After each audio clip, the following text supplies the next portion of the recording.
현지야, 어떻게 내가 민수 치료를 일부러 방해할 수 있니? 그 아이가 얼마나 고통스러웠는지 넌 알고 있었잖아? 제가 무슨 잘못이라도 했어요? 민수 씨는 어차피 못 살았어요. 저라고 언제까지 희생만 해야 하나요? 희생이라고? 너에게 민수는 대체 뭐였니? 내가 어떻게 그렇게 독한 마음을 먹을 수 있어? 전 어머니 아들 누구보다 열심히 돌봤어요. 민수 씨 병간호하면서 고생한 건 저인데 이제 와서 재산 때문에 그랬다고 하시면 억울하잖아요. 너 같은 사람한테 내 아들을 맡겼다니. 이젠 내가 무슨 일이 있어도 너를 용서할 수 없을 거다. 안녕하세요. 여러 가지 사연들을 전해드리는 돌고 도는 사연 채널입니다. 오늘은 아픈 아들이 죽자 그제서야 본색을 드러내는 며느리에게 복수한 시어머니의 사연을 소개합니다. 사연을 들으시고 또 다른 이야기가 궁금하시다면 구독과 좋아요로 더 많은 이야기를 함께 나누어 주세요. 여러분의 작은 응원이 저에게 큰 힘이 됩니다. 그럼 이제 사연의 본론으로 들어가 보겠습니다. 강원도 춘천 외곽 물안개가 피어오르는 호숫가 근처에서 작은 백반집을 30년째 꾸려가던 최정숙 씨는 고된 삶 속에서도 아들 민수만 바라보며 하루하루를 견뎌왔습니다. 그녀는 남편을 일찍 여의고 홀로 어린 민수를 키우며 새벽이면 시장으로 나가 싱싱한 재료를 고르고 밤늦게까지 음식을 준비하는 수고로움을 반복하며 식당을 운영했습니다. 최정숙 씨의 식당은 정갈한 반찬과 따뜻한 밥 한 그릇으로 소문이 나 마을 주민과 인근의 손님들로 늘 붐볐지만 그녀가 마음 깊이 품고 있던 유일한 희망은 언젠가 아들 민수가 건강을 회복하여 자신의 곁에 오래도록 머무는 것이었습니다. 하지만 운명은 늘 그녀의 바람과는 달리 민수를 점점 깊은 병마 속으로 몰아넣었고 희귀 난치병이라는 의사의 진단을 받고 난 후 민수의 삶은 병원 침대 위로 좁혀졌습니다. 그래도 정숙 씨는 결코 포기하지 않고 전국 각지의 유명한 병원을 찾아다니며 밤낮 없이 민수를 위해 최선을 다했습니다. 아들이 잠든 병실 한쪽에서 쪽잠을 자며 민수가 먹고 싶다는 음식은 직접 만들어 먼 거리를 달려와 아들의 침대 옆에 앉아 조심스레 한 숟가락씩 떠먹여 주었습니다. 그렇게 최선을 다했지만 민수의 병세는 점점 악화되었고 결국 어느 흐린 봄날 민수는 더 이상 버티지 못하고 세상을 떠나고 말았습니다. 장례식장에 울리는 통곡 소리 속에서 최정숙 씨는 마치 세상이 무너져 내린 것처럼 느껴졌고 가슴 속에 커다란 돌덩이가 얹힌 듯 숨조차 제대로 쉬기 힘들었습니다. 아들의 영정 사진을 보며 민수야, 엄마가 미안하다. 더 잘 해주지 못해. 정말 미안하다. 라며 끊임없이 자신을 탓했습니다. 민수를 보내고 돌아온 집과 식당에는 적막과 고요만이 감돌았고 손님들마저 조심스레 발길을 끊기 시작했습니다. 정숙 씨는 텅 빈 식당의 어두운 주방 한 구석에 앉아 멍하니 민수와 함께했던 지난 추억을 떠올리며 차가운 벽을 향해 흐느껴 울곤 했습니다. 그렇게 삶에 대한 의욕과 희망마저 사라진 정숙 씨는 시간이 멈춘 듯한 고통 속에서 하루하루를 견디며 살아가고 있었습니다.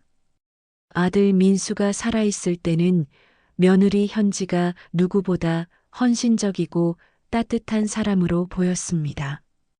민수가 입원해 있는 병실에서는 항상 부드러운 미소를 지으며 시어머니 정숙 씨 앞에서 아들의 머리를 쓰다듬고 정성스럽게 음식을 떠먹이며 한없는 사랑을 표현했었죠.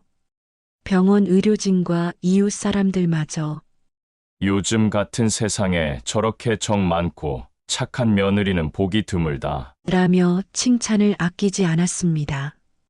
그래서 최정숙 씨 역시 아들 민수가 비록 불행한 병마와 싸우고 있었지만 저런 며느리를 얻은 게 다행이라고 속으로 고마워했습니다. 하지만 아들이 세상을 떠난 후 민수의 장례식이 끝나고 돌아오는 길에 현지의 눈빛은 그토록 정성스럽던 과거의 모습과는 완전히 달라져 있었습니다. 장례가 끝난 뒤 집에 돌아와 지친 몸으로 방에 앉아 있던 정숙 씨에게 다가온 며느리 현지는 싸늘한 얼굴로 어머니, 이제 민수 씨도 떠났고 혼자서 이렇게 큰 집을 관리하는 건 무리예요. 여기보다 시골 요양원으로 가셔서 편히 지내시는 게 좋지 않겠어요? 라며 느닷없이 차가운 말을 꺼냈습니다. 정숙 씨는 순간 무슨 말인지 믿기 어려워 귀를 의심했습니다. 현지야, 이 집은 민수랑 너를 위해 내가 평생을 바쳐 마련한 거야. 그리고 식당도 내 평생을 바친 삶의 터전인데 갑자기 요양원이라니. 그게 무슨 소리니? 라며 정숙 씨가 당황스러운 목소리로 되묻자 현지는 냉소적인 표정을 지으며 한숨을 쉬더니 이렇게 덧붙였습니다.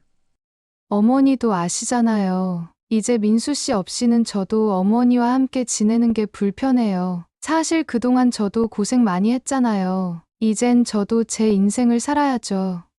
현지의 입에서 나온 차가운 말들은 정숙 씨의 마음에 날카로운 비수처럼 꽂혔고 그녀는 도저히 말문이 열리지 않았습니다. 이후 현지는 시간이 흐를수록 더욱 노골적으로 행동하며 정숙 씨를 압박하기 시작했습니다.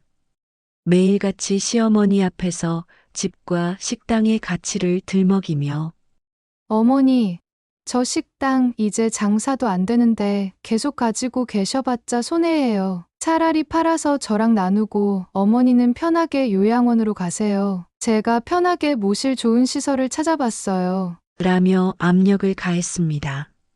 정숙 씨가 단호하게 거절하자 며느리 현지는 전과 다르게 차갑고 무정한 태도로 돌변하여 하루에도 몇 번씩이나 찾아와 짜증을 내며 재촉했습니다. 어머니는 항상 이렇게 고집만 부리시니까 민수 씨가 아픈 거예요. 제 말 들으셨으면 민수 씨도 덜 고생했을 텐데. 라며 아들의 죽음까지 정숙 씨 탓으로 돌리는 잔인한 말까지 내뱉었습니다. 이 말들은 정숙 씨의 가슴 깊이 남아 더욱 깊은 상처가 되었습니다. 며칠 후 현지는 정숙 씨가 잠시 외출한 사이 몰래 중개업자를 불러와 집과 식당을 평가하고 견적을 내기까지 했습니다. 돌아온 정숙 씨가 이 상황을 보고 황망한 얼굴로 따져 묻자 현지는 당당하게 어차피 어머니 명의로 되어 있지만 민수 씨가 살아있었다면 제 것이나 마찬가지였잖아요. 전 민수 씨 아내였으니까 그럴 자격이 충분히 있어요. 지금 이러시는 게 오히려 욕심 아니세요? 라며 오히려 시어머니를 탓했습니다. 며느리의 뻔뻔함에 말문이 막힌 정숙 씨는 숨조차 제대로 쉬기 힘든 충격과 혼란을 느꼈습니다. 그리고 그때부터 며느리 현지는 마치 자신의 집과 식당을 이미 차지한 듯 행동하며 마을 사람들에게 시어머니가 민수 씨를 잃고 정신이 이상해지셔서 제가 부득이하게 시설로 보내려고 해요. 라며 거짓 소문을 퍼뜨리기 시작했습니다. 그 소문은 순식간에 마을 전체로 퍼졌고 정숙 씨는 자신이 평생 살아온 집과 마을에서조차 철저히 고립된 상태로 극심한 정신적 압박과 고통 속에서 하루하루를 견디게 되었습니다. 며느리 현지의 끈질긴 압박과 모진 말에 결국 힘없이 지쳐버린 정숙 씨는 마침내 평생을 지켜온 집과 식당을 떠나 시골 요양원으로 가는 차에 몸을 실었습니다. 그녀의 가슴에는 이루 말할 수 없는 허탈함과 씁쓸함이 밀려왔고 차창 밖으로 스쳐 지나가는 익숙한 거리와 추억이 깃든 마을 풍경을 바라보며 하염없이 눈물만 흘릴 뿐이었습니다.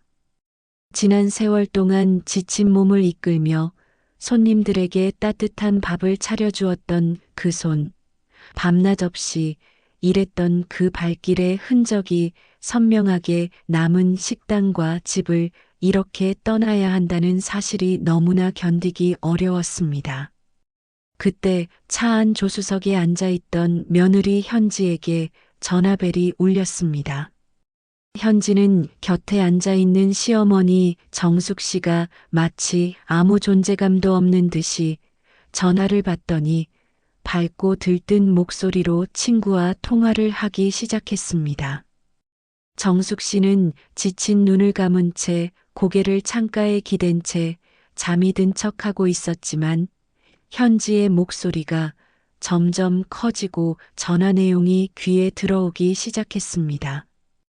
현지는 아무렇지도 않은 듯 응, 맞아. 드디어 정리했어. 그 고집 센 할머니 결국 내가 보내버렸지. 정말 쉽지 않았어. 그래도 이제야 겨우 내 손에 들어왔으니 속이 시원하다. 라며 가벼운 웃음을 터뜨렸습니다. 정숙 씨는 순간 심장이 내려앉는 듯한 충격을 느꼈습니다. 자신을 두고 하는 말이 너무나 뻔히 들렸지만 애써 모른 척 숨죽이며 귀를 기울였습니다. 며느리는 점점 더 대담해졌고 친구와의 통화 내용은 더욱 충격적으로 흘러갔습니다. 솔직히 민수 씨 치료비로 병원에 돈 쓰는 것도 너무 아까웠어. 민수 씨가 더 버티면 재산이 점점 줄어들 텐데. 굳이 내가 적극적으로 치료할 이유가 없잖아.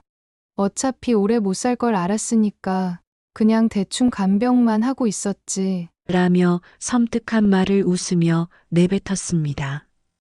그 순간 정숙 씨는 등골이 오싹해지며 온몸이 싸늘하게 굳어버렸습니다.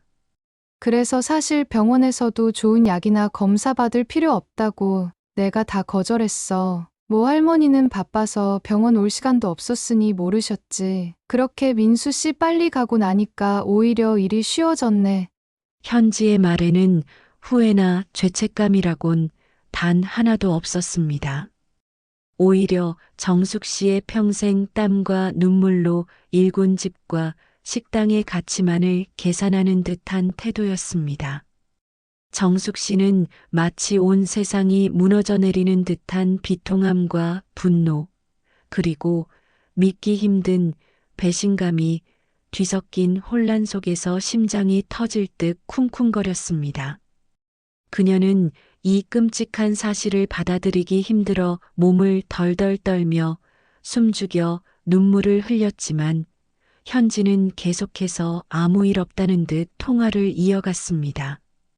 이제 그 식당 팔고 집도 팔아서 그 돈으로 서울에 가서 편하게 살 거야. 솔직히 이런 시골 구석에서 그동안 민수 씨랑 할머니랑 같이 사느라 진짜 지긋지긋했거든.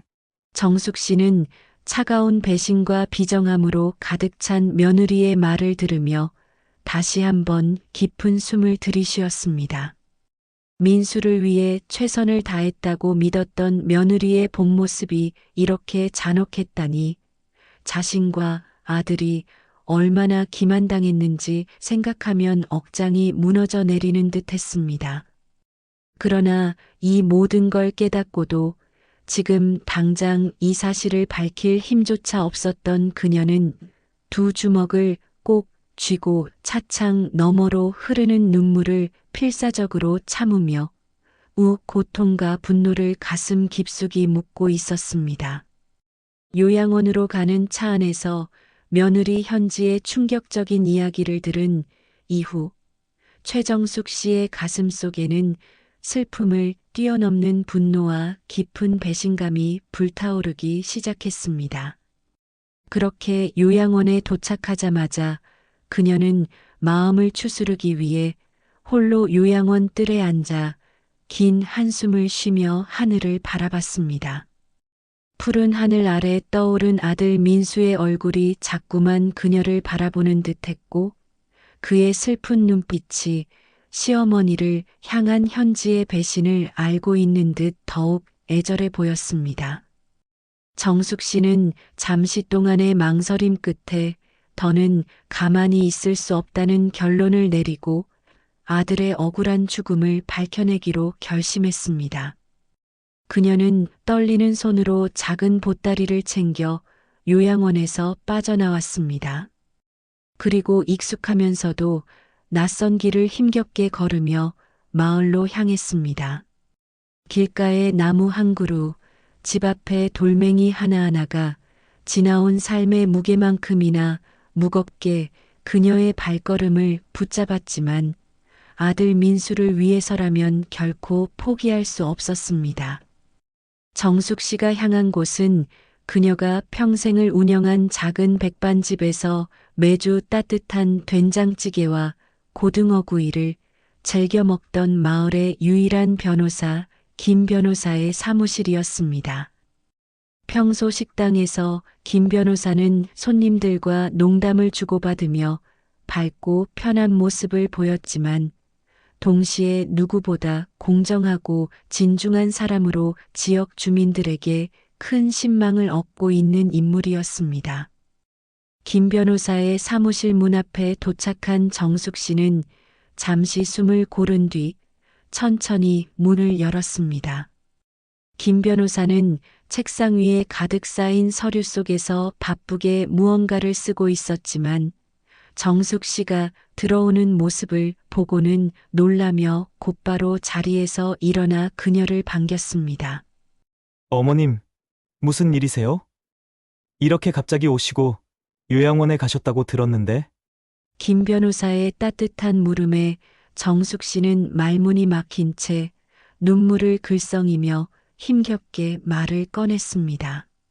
변호사님, 죄송하지만 저 도와주셔야겠습니다. 우리 민수가 그냥 아픈 게 아니었어요. 제 며느리가 우리 민수 치료도 제대로 못 받게 막고 그렇게 아들을 보냈어요. 이 억울함을 어떻게 해야 할지 몰라서 찾아왔습니다. 정숙 씨의 떨리는 목소리와 흐르는 눈물, 그리고 평소 강인했던 그녀의 모습에서 상상할 수 없는 초췌함을 본 김 변호사는 깜짝 놀라 서둘러 그녀를 의자에 앉히며 물 한 잔을 건넸습니다. 천천히 말씀해 보세요, 어머님. 도대체 무슨 일이 있었던 겁니까? 정숙 씨는 가슴 깊이 쌓였던 그동안의 일들과 요양원으로 가는 길에 들은 며느리의 충격적인 대화를 하나하나 자세히 털어놓았습니다. 그녀는 며느리가 자신과 아들을 기만하며 재산을 노리고 계획적으로 치료를 방해한 것 같다는 말까지 어렵게 털어놓으며 흐느껴 울었습니다. 이야기를 듣는 내내 김 변호사의 얼굴은 점점 굳어졌고 이내 그의 눈빛 속에는 분노와 당혹스러움이 동시에 자리 잡았습니다. 김 변호사는 이야기를 마친 정숙 씨의 손을 조심스럽게 잡으며 단호하게 말했습니다. 어머님, 저도 민수 씨의 마지막 모습을 기억합니다. 이 일이 사실이라면 절대 그냥 넘어갈 수 없습니다. 반드시 진상을 밝혀내고 민수 씨와 어머님의 억울함을 풀어드리겠습니다. 그 순간 정숙 씨의 가슴에 따뜻한 안도감이 밀려왔습니다. 마을 사람들로부터 존경받고 신뢰받는 김 변호사의 확고한 말과 든든한 모습에 그녀는 더 이상 홀로 싸우지 않아도 된다는 용기를 얻었습니다. 정숙 씨는 고개를 깊이 숙이며 감사한 마음을 전했습니다. 정말 감사합니다. 변호사님, 제 아들 민수의 억울함을 풀어주세요. 제가 죽더라도 이 일만은 꼭 바로잡아야겠습니다. 그렇게 김 변호사와 정숙 씨는 작지만 의미 있는 손을 맞잡고 아들의 죽음 뒤에 숨어 있는 잔혹한 진실과 마주하기 위한 첫걸음을 내딛었습니다. 정숙 씨의 이야기를 들은 김 변호사는 분노와 책임감을 동시에 느끼며 즉시 본격적인 조사에 착수했습니다. 그는 다음 날 아침부터 서류가 가득 든 두꺼운 가방을 들고 민수가 입원했던 병원을 찾아가 의료진과의 면담을 진행했습니다. 처음에는 병원 측에서도 조심스러워했지만 김 변호사가 민수가 받았던 진료 내역과 처방전 등을 하나씩 세밀히 검토하면서 그동안 며느리 현지가 병원의 적극적인 치료 권유를 여러 차례 거부했다는 놀라운 사실이 드러났습니다. 특히 병원 기록에는 보호자인 아내가 고가의 특수 치료와 검사 진행을 거절함, 지속적으로 적극적인 치료 방법의 비협조적임, 이라는 명백한 증거들이 남아 있었습니다. 이를 확인한 김 변호사는 마음이 더욱 무거워졌고 아들 민수의 죽음이 단순한 병세 악화 때문이 아니라 며느리의 악의적인 방치와 의도적인 무관심으로 초래된 인재라는 확신을 갖게 되었습니다. 김 변호사는 다음으로 지역사회의 증언을 확보하기 위해 민수가 살아있던 당시 식당을 방문했던 단골 손님들과 이웃 주민들을 만나기 시작했습니다. 그중 민수와 어린 시절부터 함께 자란 친구 성호 씨는 민수가 병원에 있을 때 제가 몇 번 면회를 갔었는데 현지 씨가 유독 민수 병 상태에 대해 회피하는 듯한 태도를 보였어요. 게다가 치료를 열심히 받게 해달라는 민수의 부탁에도 늘 귀찮다는 듯이 핑계를 대더라고요. 라며 안타까운 목소리로 증언했습니다. 식당 바로 옆집에 살던 아주머니는 눈물을 글썽이며 현지 그 사람 민수가 살아있을 때도 민수한테 정성껏 간호하는 척하면서 뒤로는 자꾸 돈 얘기만 하더라고요. 특히 정숙 언니가 없을 때 식당 팔 생각만 하고 다닌다는 얘기를 여러 번 들었어요.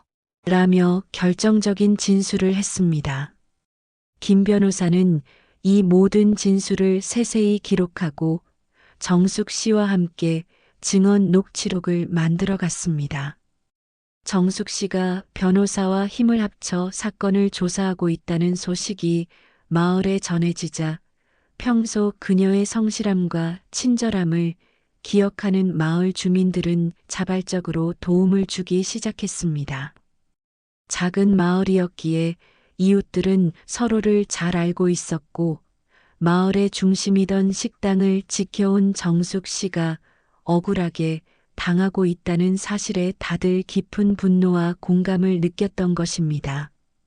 마을의 어르신들은 물론 동네 슈퍼 주인, 작은 이발소의 사장님, 길 건너 옷가게 주인까지도 증언과 서명을 통해 정숙 씨 편에 섰습니다. 특히 식당의 오랜 단골이자 지역 유지였던 이장님은 우리 마을 사람들 모두가 정숙 씨의 성품과 그 식당에 담긴 정성을 잘 압니다. 민수도 우리 아들처럼 여겼는데 그런 아이를 저렇게 방치하고 고통스럽게 보냈다는 게 말이나 되는 겁니까? 우리는 끝까지 도울 겁니다. 라며 적극적인 지원을 약속했습니다.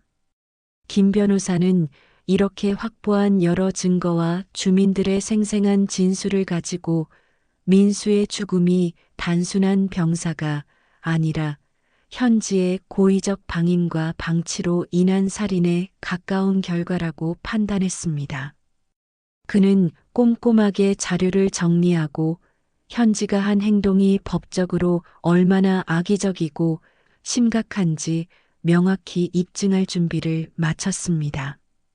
그 무렵 이미 마을 주민들은 식당 주변에서 다시 정숙 씨의 억울함을 풀기 위한 모임을 열고 서로 격려하며 법정에서도 기꺼이 증인으로 나설 것을 다짐했습니다.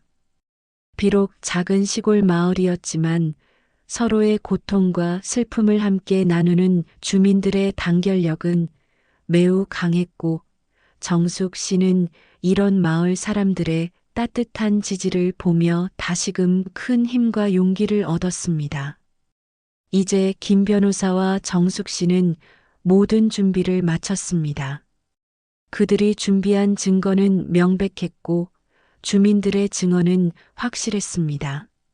최정숙 씨는 가슴에 맺힌 분노와 슬픔을 안고 아들 민수의 죽음에 얽힌 진실을 법정에서 세상에 드러내기 위한 마지막 준비를 끝냈습니다. 드디어 길고 긴 법정 싸움의 마지막 재판이 열린 날, 법정 안은 작은 강원도 춘천 마을에서 올라온 주민들로 가득 메워졌습니다. 법정의 긴장감 속에서도 주민들은 정숙 씨를 향해 따뜻하고 응원 가득한 눈빛을 보내며 그녀의 용기를 북돋워 주었습니다. 정숙 씨는 떨리는 두 손을 꼭 맞잡고 가슴 속에 아들 민수의 얼굴을 떠올리며 판사의 판결을 기다리고 있었습니다. 판사가 마침내 엄숙한 목소리로 판결을 선고하기 시작했고, 피고 이현진은 환자의 보호자로서의 의무를 의도적으로 방기하고 오히려 적극적인 치료를 방해하여 환자의 상태 악화에 명백히 기여했으며 재산 탈취를 목적으로 악의적인 행동을 했다는 점이 의료기록과 증언을 통해 명확히 드러났습니다. 따라서 본 재판부는 원고 최정숙 씨의 주장을 전면 받아들여 원고 승소를 선고합니다. 라는 판결이 내려졌습니다. 이 말을 듣는 순간 법정은 환호와 박수 소리로 가득 찼습니다. 정숙 씨는 마침내 가슴 속에 맺혀있던 응어리가 조금씩 풀리는 듯 했고 그녀의 눈에서 하염없는 눈물이 쏟아졌습니다. 주민들은 서로의 손을 잡고 기쁨을 나누며 정의는 살아있다. 정숙 언니, 고생 많았어. 라고 외치며 정숙 씨의 승리를 진심으로 축하했습니다. 반면 패소 판결을 받은 며느리 현지는 얼굴이 새파래지고 어깨를 축 늘어뜨린 채 말을 잃고 말았습니다. 그녀는 판결 후 주민들의 싸늘한 시선과 비난을 견디지 못하고 황급히 법정을 빠져나가며 혼자 중얼거렸습니다. 이게 말이 돼 어떻게 내가 지지? 다 내 거였는데. 현지의 목소리는 분노와 절망이 뒤섞인 채 떨리고 있었습니다. 법정에서의 승소 후 얼마 지나지 않아 정숙 씨는 자신이 평생 정성스럽게 지켜왔던 작은 식당과 집의 소유권을 돌려받았습니다. 다시 식당 앞에 서서 간판을 바라본 순간 정숙 씨는 뜨거운 눈물을 흘리며 마음 깊숙한 곳에서 우러나오는 감사를 느꼈습니다. 식당 문을 열고 다시 들어선 순간 그녀는 민수와 함께했던 추억과 삶의 온기가 가득 차오르는 것을 느꼈습니다.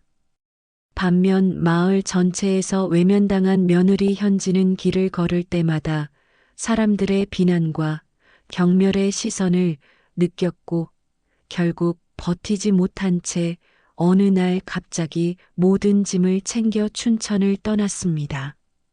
그날 현지가 마을을 떠날 때에도 주민들은 그녀를 향해 등을 돌리며 한마디의 작별 인사조차 하지 않았습니다.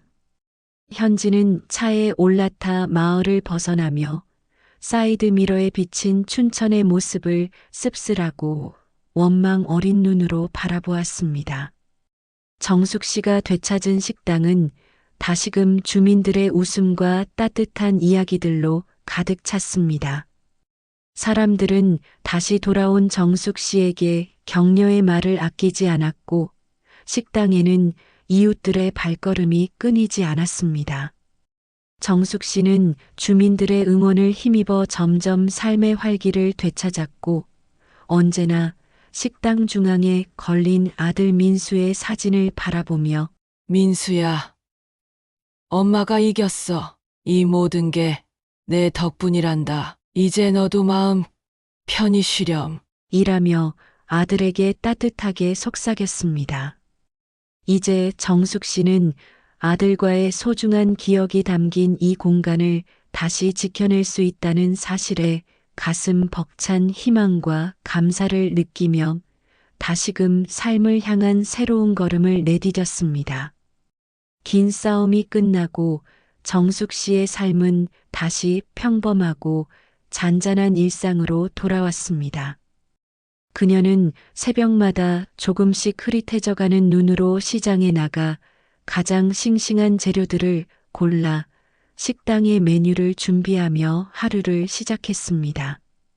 작은 백반집 주방에서 보글보글 끓어오르는 된장찌개의 향기와 정성스레 손질한 나물 반찬들이 손님들의 발길을 다시금 이끌었고 식당 안은 예전처럼 온기로 가득 차기 시작했습니다.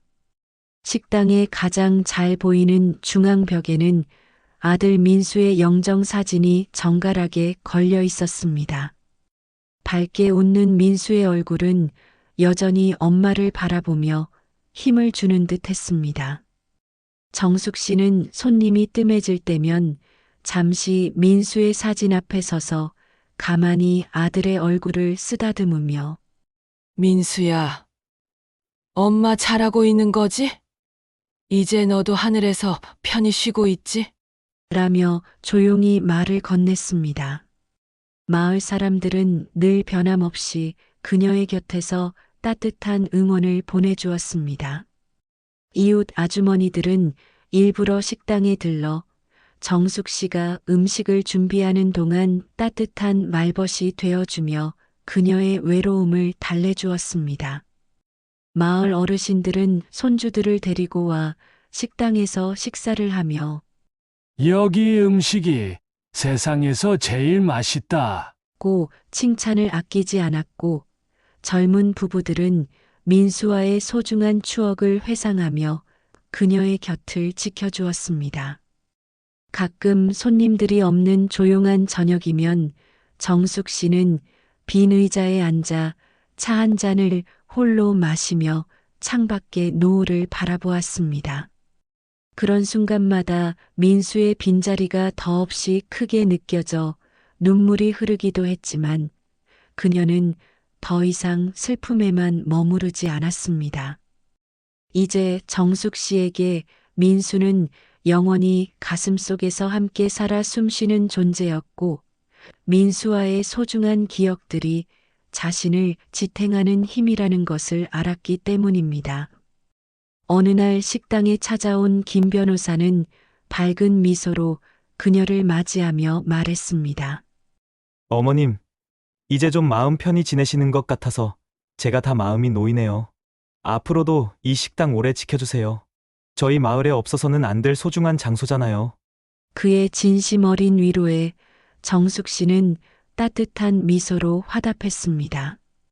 계절이 바뀌고 시간이 흐를수록 정숙 씨의 식당은 다시 사람들의 추억과 이야기로 채워졌습니다. 마을 아이들은 그녀를 할머니라 부르며 자주 찾아와 친손주처럼 따랐고 어른들은 그녀를 보며 용기와 희망을 얻었습니다. 정숙 씨는 이제 자신이 다시 살아갈 이유와 의미를 이 작은 식당에서 찾고 있었습니다. 비록 그녀 곁에는 아들 민수가 없었고 삶이 온전히 외롭지 않다고 할 수는 없었지만 민수가 떠난 후 정숙 씨는 이전보다 더욱 강하고 단단해졌습니다. 그녀는 민수를 떠나보낸 슬픔과 아픔을 마주하며 그것을 이겨낸 자신이 자랑스러웠고 앞으로 어떤 어려움이 닥치더라도 충분히 견딜 수 있다는 확신을 갖게 되었습니다. 해가 저무는 어느 가을 저녁 정숙 씨는 영정 사진 속 민수에게 다정한 목소리로 속삭였습니다. 민수야, 내 덕분에 엄마가 다시 살고 있단다. 너를 지켜주지 못한 죄책감 때문에 많이 힘들었는데, 이제 엄마는 이 식당과 이웃들이 있어서 행복하단다.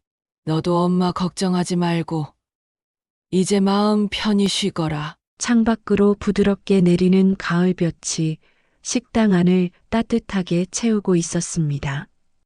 정숙 씨의 얼굴에는 여전히 희미한 슬픔과 그리움이 묻어 있었지만 동시에 담담하고 깊은 평화가 자리하고 있었습니다. 그녀는 민수와의 소중한 추억을 품고 평생을 바쳐 지켜온 이 작은 식당에서 사랑하는 이웃들의 온기와 응원 속에서 앞으로도 꿋꿋하게 살아갈 것이었습니다. 여러분이 만약 사연 속 정숙 씨였다면 어떻게 대처하셨을까요? 여러분의 생각을 댓글로 자유롭게 남겨주세요. 피 한 방울 섞이지 않은 며느리와 시어머니 사이에 진정한 가족이 되게 하는 건 믿음과 진심입니다. 그러나 그 믿음을 저버리고 죄를 지은 사람은 결국 반드시 그의 마땅한 벌을 받게 된다는 것을 잊지 말아야겠습니다. 오늘 사연은 여기까지입니다. 여러분의 구독과 좋아요는 저에게 큰 힘이 되고 더 많은 분들께 의미 있는 사연을 전할 수 있는 계기가 됩니다. 알람 설정을 하시면 새롭게 올라오는 사연을 놓치지 않고 바로 만나실 수 있으니 꼭 함께 해주세요. 감사합니다.